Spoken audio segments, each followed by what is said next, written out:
Hello friends, आज zoology honours paper 5 के जो इतना सारा क्वेश्चन है वो सबको हम इंपॉर्टेंट पॉइंट लिखेंगे। तो ऑब्जेक्टिव तुरंत बता देते हैं। जैसे यहाँ पर which of the following is building block element, तो प्रोटीन इसका आंसर है, इसका बिल्डिंग ब्लॉक। फिर है fat soluble vitamin A D E and के होता है। Chemical name of vitamin E का टोकोफेरॉल होता है। फिर उसके बाद है हार्ट ऑफ मैमल इज, ये होता है 4 चैम्बर। 2022 का क्वेश्चन हम बता रहे हैं जो कि बहुत इंपॉर्टेंट है। उसके बाद which of the following electrolyte present in saliva of human, तो इसका ये समझ के होंगे क्या आंसर होगा। फिर उसके बाद है कि ट्रिप्सिन इज, तो ये प्रोटीन डाइजेस्टिव एंजाइम होते हैं। Nephron is the structural and functional unit of kidney होता है। फिर डीएमिनेशन अकर्स इन, तो यह लीवर में और किडनी दोनों में होता है। फिर उसके बाद है insulin and glucagon are secreted by isolates of Langerhans के द्वारा ये सिक्रीटेड होता है। फिर उसके बाद के क्वेश्चन यहाँ पर है कि क्रिप्स ऑफ लाइवर खून जो होता है, ये आसान क्वेश्चन है, ये इंटेस्टाइनल वाल में होता है। फिर डैश इमल्सिफाई द फैट, तो बाइल जो होता है वो इमल्सिफाई फैट को करता है। The Krebs cycle occurs in mitochondria में क्रेब साइकिल होता है। फिर primary muscles of inspiration is diaphragm, इसका ये आंसर हो जाएगा। प्राइमरी मसल्स ये होता है डायफ्राम। आरबीसी न्यूक्लिएटेड होता है, फ्रॉग का जो आरबीसी होता है वो न्यूक्लिएटेड होता है। ग्लोबुलिन जो होता है वह प्लाज्मा प्रोटीन होता है। और the hormone that promotes reabsorption of water from glomerular filtrate, तो वासोप्रेसिन है, यही प्रोमोट करता है रीअब्जॉर्प्शन ऑफ वाटर फ्रॉम ग्लोबू इससे। फिर stem cells are found in, तो इनर सेल मास में ये होता है स्टेम। फिर है anterior pituitary hormone RADH, anterior pituitary hormone ये होता है। फिर है male accessory gland includes, male accessory glands में होता है प्रोस्टेट, मतलब ये सभी होते हैं। फिर thyroid gland secretes T3 and T4 secrete करता है। तो इस तरीके से ख़त्म हो गया। अब शॉर्ट नोट्स वाला है। Short notes stomach structure, liver, gall bladder, riboflavin, chloride shift, function of testicular cycle, ये सब को आप आसानी से सॉल्व कर सकते हैं। अब यहाँ पर देखेंगे 2022 के क्वेश्चन वो सॉल्व करने जा रहे हैं, एक एक इम्पोर्टेंट है और क्वेश्चन लिखेंगे तब इसके बाद आंसर हम लिखेंगे।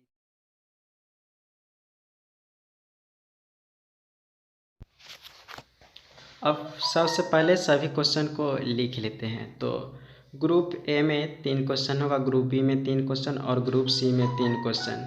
तो यहाँ पर एक एक क्वेश्चन को देखेंगे। जैसे दूसरा क्वेश्चन है, पहला तो ऑब्जेक्टिव था, ये है कि define and classify amino acids with suitable examples और add notes on the function of amino acid. तो क्वेश्चन समझ गए, डिफाइन एंड क्लासीफाई करना था एमिनो एसिड का। उसके बाद थर्ड क्वेश्चन है कि give an account of beta oxidation of fatty acid, beta oxidation of fatty acid के बारे में लिखना है। फिर है क्लासीफाई विटामिन्स और discuss briefly fat soluble vitamin को क्लासीफाई करना है और फैट सॉल्युबल विटामिन को भी बताना है विद देयर फंक्शन के साथ।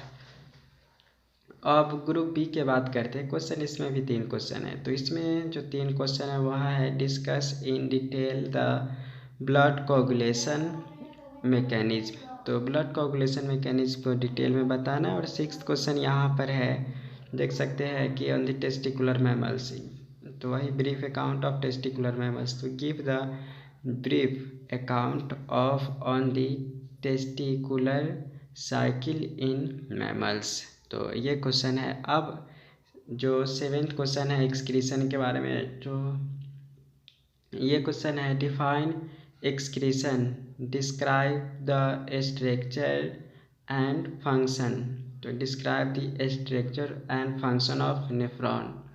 उसके बाद क्वेश्चन है ग्रुप सी, तो ग्रुप सी में भी 3 क्वेश्चन है। तो क्वेश्चन नंबर 8 यहाँ पर है कि give a brief account of chemical nature and physiological actions of hormones of neurohypophysis, से जो हार्मोन सिक्रीट होते हैं उसी का केमिकल नेचर और फंक्शन बताना है। उसके बाद ये 9th क्वेश्चन है कि give an account of their histology of mammalian female gonads, mammalian female gonad का हिस्टोलॉजी बताना है। अब 10th क्वेश्चन लास्ट है कि discuss the chemical nature chemical nature and physiological function of hormones of adrenal gland से जो hormone secrete होते हैं उसी का बताना है। अब इसका पॉइंट लिखेंगे। जैसे अगर ये क्वेश्चन रहेगा तो इसमें सबसे पहले आप लिखेंगे इंट्रोडक्शन, फिर स्ट्रक्चर ऑफ एमिनो एसिड, ये सब आपको टॉपिक बनाना है, ध्यान में रखिए, और इसी को एक्सप्लेन करना है। तो फिर क्लासिफिकेशन ऑफ एमिनो एसिड आप टॉपिक को एक्सप्लेन करेंगे जब ये क्वेश्चन आपके एग्जाम में पूछा जाएगा तब। तो क्लासिफिकेशन ऑफ एमिनो एसिड किया गया, सबसे पहले amino acid classify based on the structure के हिसाब से क्लासिफाई आपको करना है। उसके बाद है nutritional classified of amino acid. तो आप जब मेरा वीडियो लेक्चर देख लेंगे तो ये टॉपिक को भी आप लिख लेंगे तो आप बहुत अच्छे से एक्सप्लेन कर सकते। सिर्फ टॉपिक देखेंगे तो आप 30 पेज लिखना बहुत आसानी हो जाएगा। उसके बाद है नॉन इसेंशियल एमिनो एसिड, और नॉन इसेंशियल के बाद यहाँ पर है कि amino acid classify based on the charge, तो चार्ज के हिसाब से भी क्लासिफाई किया गया है। तो इसमें आता है non polar amino acid, uncharged amino acid, charged polar amino acid. उसके बाद है फंक्शन ऑफ एमिनो एसिड्स, आपको लिखना है। तो फंक्शन क्या क्या होता है, जैसे सबसे पहले फॉर्मेशन ऑफ प्रोटीन में रोल इम्पोर्टेंट निभाता है, फिर फॉर्मेशन ऑफ एंटीबायोटिक में भी इसका खास रोल है, फिर है फॉर्मेशन ऑफ अदर कंपाउंड भी बनाता है, एंटीबायोटिक बनाता है, प्रोटीन बनाता है, फिर है फॉर्मेशन ऑफ ये जो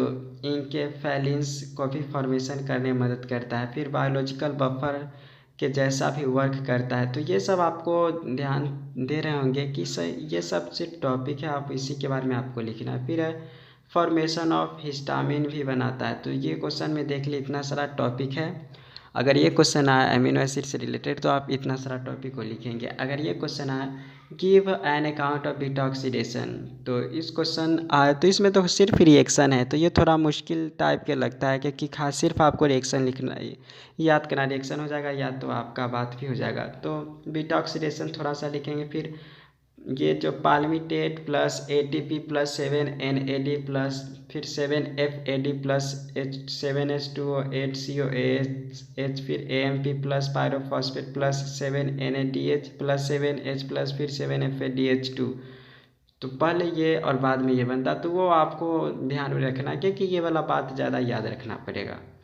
अब उसके बाद है कि beta oxidation steps occurs in following steps, मतलब बीटा ऑक्सीडेशन जो फिनोमिनन होता है वो फॉलोइंग में होता है स्टेप्स, जैसे RCH2CH2 COOH plus ATP plus COASH, ये जो होता है तो रिवर्सिबल रिएक्शन होता है। इसमें एसिटिल को एंजाइम और सिंथेटेज काम करता है तो वही बनता है R।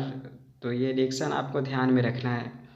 उसके बाद उसको आप लैंग्वेज में कन्वर्ट कर लेंगे, मेन तो रिएक्शन होता है। फिर उसके बाद के स्टेप्स में होता है जो R और CH2CH2 C double bond OS फिर CO, ये जो है फिर यहाँ पर भी जो फॉर्मेशन होता है उसको भी आपको याद रखना है। तो ये सब आपको कॉपी में लिखकर थोड़ा सा, क्योंकि हमेशा जो भी अभी बता रहे वो सब याद रखने वाला ही है, समझ भी कितना लेंगे तो आपको याद रखेंगे तभी बात बनेगा। उसके बाद थर्ड स्टेप्स में देखेंगे तो जो RCH2C डबल बॉन्ड C फिर C पर O, तो यहाँ पर जो लिखा हुआ है मेनली आप एक साइड का देखेंगे जो प्रोडक्ट में बनता है तो नेक्स्ट वाला स्टेप में वह रिएक्टेंट हो जाता है।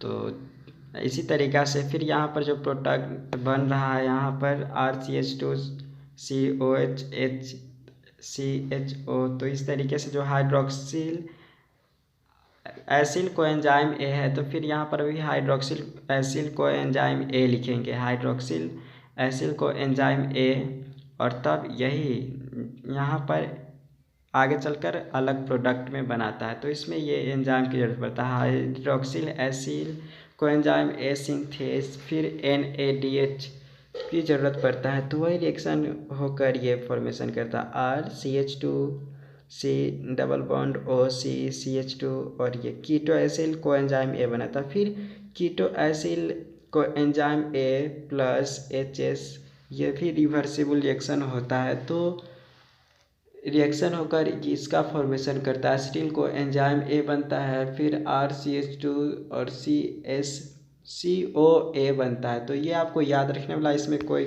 कितना भी ज़्यादा बता देंगे लेकिन आपको बिना याद किए इस क्वेश्चन को आप सॉल्व नहीं कर सकते। अब उसके बाद है CN एसिल को enzyme A plus FAD plus NAD plus फिर H2O प्लस COA। तो इतना सारा रिएक्शन जो है वो आगे चलकर ये नीचे लिखे उसमें कन्वर्ट हो जाता है। तो इस तरीके से इस क्वेश्चन का ये आपको बताना था। अब ये क्वेश्चन है class 5 vitamins discuss briefly fact soluble vitamin with functions. तो इसमें आप लिखेंगे सबसे पहले इंट्रोडक्शन, फिर कॉम्पोजिशन ऑफ विटामिन, विटामिन में कौन कौन चीज़ होता है, फिर classification of vitamin according to solubility के हिसाब से। तो दो होता है, फैट सॉल्युबल विटामिन होता है, वाटर सॉल्युबल विटामिन होता है। अब बात करते हैं फैट सॉल्युबल विटामिन, भी क्वेश्चन में ही पूछा गया है, देख रहे होंगे कि फैट सॉल्युबल विटामिन को बताना है। तो इसमें जो आता है vitamin A, D, E and K आता है। अब ये सब के बारे में लिखना है, जैसे विटामिन A के बारे में लिखेंगे उस तरीक़ा से E, D, E and K के बारे में रहेगा। तो विटामिन A का जैसे रेटिनल नाम है, तो इसमें आप सबसे पहले लिखेंगे स्ट्रक्चर, स्ट्रक्चर के बाद आप सोर्स लिखेंगे, फिर सोर्स के बाद डिफिशियंसी डिजीज लिखेंगे, फिर सिम्टम्स लिखेंगे और फिर फंक्शन लिखेंगे। तो जो यहाँ पर लिखे इसी तरीके से सभी विटामिन को लिखेंगे, structure, source, deficiency disease, symptom, function. तो विटामिन D, E और K के टॉपिक को विटामिन A की तरह टॉपिक आप लिखकर उसको एक्सप्लेन करेंगे। तो ग्रुप A तो खत्म हो गया, जैसे यहाँ पर भी लिखा हुआ है तो देख सकते हैं विटामिन सब के बारे में। अब discuss in detail the blood coagulation, तो ये भी आपको जानना है, ये भी बताना है। तो यहाँ पर मैकेनिज्म ऑफ, सबसे पहले इंट्रोडक्शन देखेंगे, फिर मैकेनिज्म ऑफ ब्लड कोगुलेशन। तो मैकेनिज्म ऑफ ब्लड कोगुलेशन में आप लिखेंगे सबसे पहला है कि conversion of prothrombin into thrombin. तो ये होता है प्रोथ्रोम्बिन से थ्रोम्बिन में बनता है। फिर लाइब्रेशन ऑफ थ्रोम्बोप्लास्टिन, यह लाइब्रेट होता है। तो थ्रोम्बोप्लास्टिन लाइब्रेट होने के बाद कन्वर्जन ऑफ फाइब्रोनिजेन इनटू फाइब्रिन में कन्वर्ट होता है। तब रोल ऑफ ब्लड प्लेटलेट्स हमारे ब्लड में रोल निभाता है ब्लड कोगुलेशन, यानी कि रक्त का थक्का बनने में। अब फैक्टर्स ऑफ ब्लड क्लॉटिंग के बात करते हैं, मतलब ब्लड क्लॉट होता है जो खून जमता है, तो उसमें कौन कौन फैक्टर रोल निभाता है। तो फैक्टर 1 फाइब्रोनेजेन, फिर फैक्टर 2 लिखेंगे प्रोथ्रोम्बिन के बारे में, फिर फैक्टर 3 लिखेंगे थ्रोम्बोप्लास्टिन के बारे में, फैक्टर 4 लिखेंगे आप कैल्शियम के बारे में, फिर फैक्टर 5 लिखेंगे वह है प्रो एक्सिलिन और इसी को लेवल फैक्टर कहते हैं। फिर 6 जो फैक्टर है, फैक्टर 6 है pro conversion of stable factor, इसी को नाम है। फिर फैक्टर 7 जो होता है, सब के बारे में थोड़ा थोड़ा 2-4 लाइन 5-6 लाइन लिखना है। कितना लाइन लिखना है इसका जो लिख रहा है उसका PDF आप टेलीग्राम से ले सकते हैं। तो फैक्टर 7 ये नहीं होगा बल्कि फैक्टर 7 नीचे होगा जो यहाँ पर लिख रहे हैं। ये एंटी हीमोलिक मतलब हीमोफिलिक ग्लोबुलिन, ये फैक्टर का नाम है फैक्टर 7। फैक्टर 8 का नाम ये है जो ऊपर लिखे थे क्रिसमस फैक्टर, या इसी को प्लाज्मा थ्रोम्बोप्लास्टिन फैक्टर कहते। तो ध्यान में रखना है, ये सब फैक्टर के बारे में आपको लिखना है और जब मेरा वीडियो देखेंगे तो आपको समझ में बहुत अच्छे से आएगा। फिर है स्क्वाड फैक्टर या पावर फैक्टर, जो कि फैक्टर 9 है, स्क्वाड फैक्टर और पावर फैक्टर।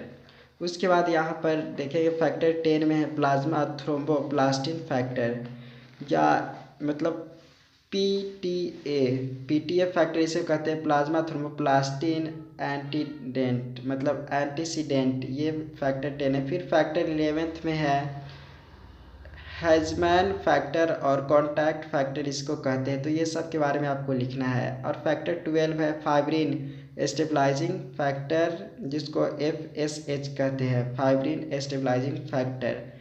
तब उसका टॉपिक लिखेंगे आप सिग्निफिकेंस ऑफ ब्लड कोगुलेशन, फिर कंक्लूजन लिखकर इसको ख़त्म करेंगे। तो इतना सारा टॉपिक यहाँ पर लिखे हुए, तो आप मेरे साथ भी लिख सकते थे या चाहे तो इसका PDF टेलीग्राम से डाउनलोड कर लेंगे तो अच्छा रहेगा। उसके बाद है give the brief account on the testicular cycle in mammals. तो ये क्वेश्चन आया तो सबसे पहले इंट्रोडक्शन लिखेंगे, फिर हिस्टोलॉजी ऑफ टेस्टिस टॉपिक आप लिखेंगे, फिर टेस्टिकुलर साइकिल लिखेंगे, फिर stages in the testicular cycle के बारे में आप लिखेंगे। उसके बाद है स्पर्मेटोगोनियल स्टेज के बारे में लिखेंगे। तो स्पर्मेटोगोनियल स्टेज में आता है सबसे पहले डार्क या एडी टाइप स्पर्मेटोगोनिया, फिर पॉली या एडी टाइप स्पर्मेटोगोनिया, फिर टाइप बी में लिखेंगे टाइप बी स्पर्मेटोगोनिया। तो ये सब टॉपिक के बारे में आपको लिखना। फिर स्पर्मेटोसाइटिक स्टेज, फिर उसके बाद मियोटिक फेज लिखना है, फिर स्पर्मेटिड्स के बारे में आपको लिखना है।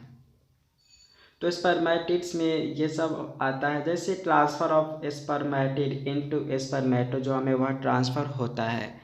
फिर तो उसमें ये सब होता है, फॉर्मेशन ऑफ एक्रोजोम, फिर डेवलपमेंट ऑफ फ्लैजिलम, तो ये इसका होता है। फिर कंडेंसेशन ऑफ क्रोमैटिन, फिर लॉस ऑफ एक्सेस साइटोप्लाज्म, तो स्पर्मेटिड्स में ये सब होता है। अब उसके बाद है सेवेंथ में कि define excretion, describe the structure and function of nephron. तो जो ये है तो इसमें आप लिखेंगे सबसे पहला इंट्रोडक्शन तो दे ही देंगे। इंट्रोडक्शन देने के बाद आप लिखेंगे यहाँ पर कह रहा है कि एक्सक्रीशन के बारे में आपको बताना है और फंक्शन ऑफ नेफ्रॉन के बताना है। तो जैसे यूरिया सिंथेसिस इन लीवर सबसे पहला होता है, उसी को ऑर्निथिन साइकिल कहते हैं। मेक टू 2 पेज में तो उसको पिक्चर डायग्राम बनाना है। उसके बाद सबसे पहला यूरिन फॉर्मेशन इन किडनी और उसका एक्सक्रीशन होता है, तो उसमें अल्ट्रा फिल्ट्रेशन और ग्लोमेरुलर फिल्ट्रेशन होता है। फिर सेकेंड में होता है सिलेक्टिव रीअब्जॉर्प्शन, और तब लास्ट में देखिए उसका सिक्रीशन होता है। तो ये होता है। अब ये क्वेश्चन आएगा chemical nature and physiological action of hormone neurohypophysis, तो इसमें आप इंट्रोडक्शन लिखेंगे। फिर pituitary gland is formed of 2 distinct lobe जो होता है, जैसे एडिनोफाइसिस और न्यूरोफाइसिस, तो ये दोनों के बारे में एक्सप्लेन करना है। फिर histological structure of pituitary gland जो होता है उसको एक्सप्लेन करना है। तो उसमें लिखेंगे सबसे पहले पार्स डिस्टाइलिस होता है, तो पार्स डिस्टाइलिस में इतना सारा को आपको लिखना है, जैसे क्रोमोफोब्स, एसिडोफोब्स, बेसोफिल्स या बीटा सेल्स जिसको कहते हैं। फिर पार्स ट्यूबरेलिस कहते हैं, मतलब अलग वाला पार्ट है। फिर पार्स इंटरमीडिया होता है। फिर पार्स नर्वोसा होता है। पार्स नर्वोसा में ये सब आता है।